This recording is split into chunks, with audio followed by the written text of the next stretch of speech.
मुजफ्फरपुर में एक दलित बेटी के साथ जिस प्रकार से हरकत किया जाता है, जिस प्रकार से उसको बलात्कार किया जाता है, जिस प्रकार से उसका स्तन काट लिया जाता है हमारी, और उसके प्राइवेट पार्ट पर 50 बार चाकू मारा जाता है। मेरे दोस्तों, दर्द भरी कहानी, इतनी दर्द भरी कहानी जिसे सुनकर आपके आंख से आंसू निकल जाएंगे।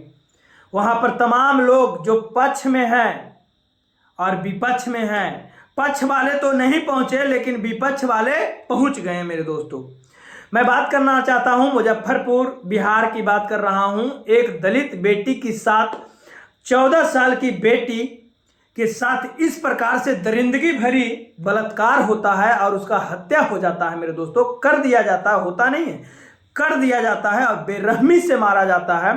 12 अगस्त को 3 बाइक पर बदमाश आते हैं, अपराधी आते हैं और उस दलित में के घर में घुसकर उस 14 वर्ष का किशोरी को निकालकर और कंधे में ले जाकर उसका स्तन काट दिया जाता है और उसका जो प्राइवेट पार्ट होता है उस पर 50 बार चाकू मारा जाता है। मेरे दोस्तों, इसमें गैंग रेप हुआ है, ये रेप नहीं हुआ है मेरे दोस्तों, ये गैंग रेप हुआ है। इस पर कड़ी से कड़ी कार्रवाई किया जाए और अपराधी को पकड़ा जाए, क्योंकि आज का न्यूज जो आया है उसमें कहा जा रहा है मेरे दोस्तों कि जो उनका मेडिकल जांच हुआ है उसको भी पलट दिया गया है। किसको बचाने के लिए? आखिर ये लोग डॉक्टर जैसे कि कोई भी होते हैं जो बचाने के लिए, अपराधी को बचाने के लिए काम करते हैं, किसको बचाने के लिए काम करते हैं? और जो हमारे प्रधानमंत्री जी बड़े बड़े वादे करते हैं और कहते हैं, इस बार 15 अगस्त पर हमारे प्रधानमंत्री जी कहें कि बेटियों को बचाया जाएगा। कौन बचाएगा? आखिर बचाएगा कौन? हमारे जो नीतीश कुमार जी हैं जो कहते हैं कि अपराधियों पर कड़ी कार्रवाई किया जाएगा। कड़ी कार्रवाई क्या हुआ? उसका सिर्फ घर टूटा है, अपराधी अभी भी फरार है। आखिर कब तक वो फरार रहेगा? आखिर उस पर कड़ी से कड़ी मुकदमा किया जाएगा, कड़ी से कड़ी कार्रवाई किया जाएगा, तभी वो लोग अरेस्ट होंगे। और कौन कौन लोग उसमें संलिप्त हैं सभी को बीच चौराहे पर उसको कत्ल किया जाए, उसको फांसी दिया जाए। और कहा जाता है एक मसीहा कहे जाने वाले पप्पू यादव आज उनके घर पहुंचे हैं और पीड़ित के परिवार को 50,000 रुपया दिए हैं और 5 लाख रुपया देने की बात और कहे हैं कि अगर कोई उसके परिवार में कोई बिजनेस करता है या कोई भी व्यवसाय करता है तो मैं उसे 5 लाख रुपया और दूंगा। कहा जाता है पप्पू यादव गरीबों का मसीहा कहे जाते हैं। कहीं भी कोई मैटर हो, कहीं भी कोई भी बेटी के साथ बलात्कार हो, कड़ी से कड़ी कार्रवाई करते हैं और उनको कुछ ना कुछ जाकर इनाम देते हैं। हमारे बहुत सा नेता आएंगे और वोट लेंगे और दलितों को अपना मानेंगे, दलितों को भगवान कहेंगे, लेकिन कहाँ चला गया?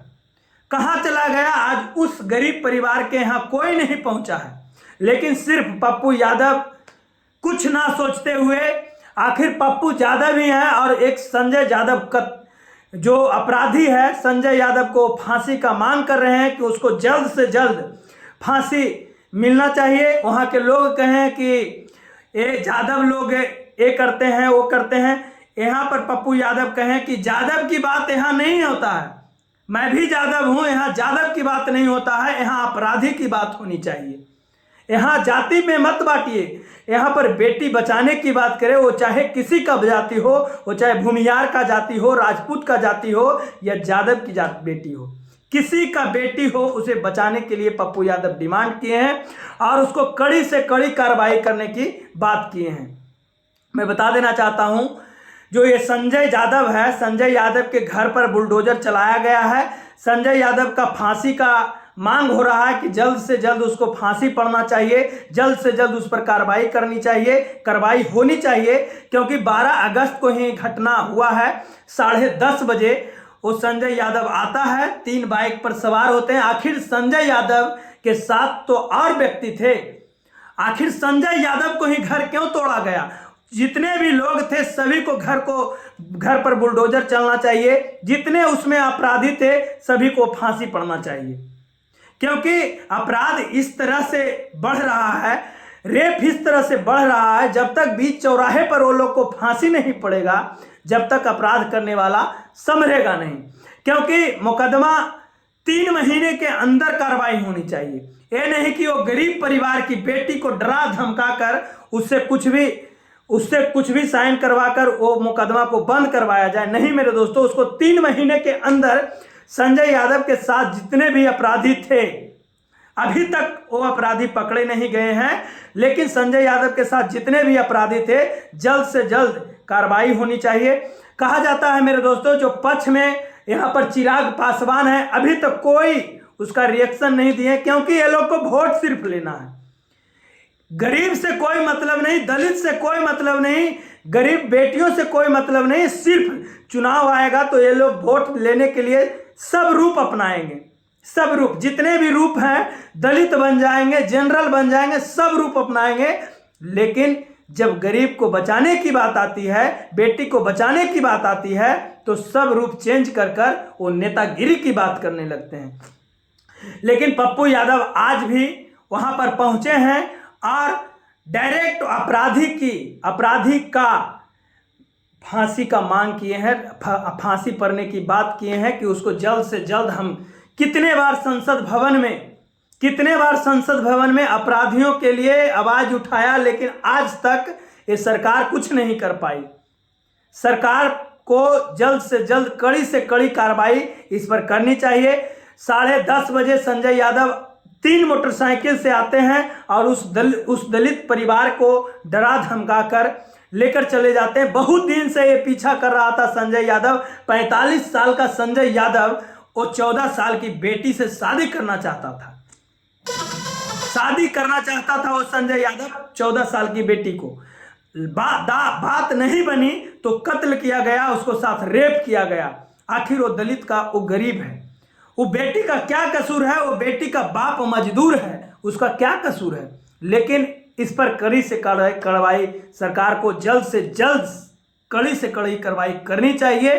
क्योंकि सुशासन सिर्फ बात करते हैं, हमारे प्रधानमंत्री जी लंबे बात करते हैं, लंबे छोड़ते हैं कि मैं बेटी बचाओ बेटी पढ़ाओ अभियान चला रहे हैं। जिस प्रकार से कलकत्ता में एक दरिंदों ने बेटियों के साथ राक्षस से भी बदतर काम किया, लेकिन अभी तक उसका कोई भी सुनवाई नहीं हुआ है कि उसको फांसी पड़ेगा या नहीं पड़ेगा और उसमें कितने लोग संलिप्त हैं, इसका कोई बात नहीं हुआ है।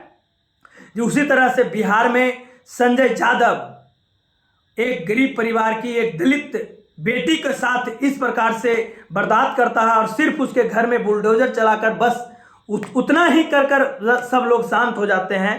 बताया जा रहा है न चिराग पासवान इस पर कोई कमेंट किए हैं, ना ट्विटर पर ट्वीट किए हैं और ना जीतन राम मांझी इस पर कोई चर्चा किए हैं।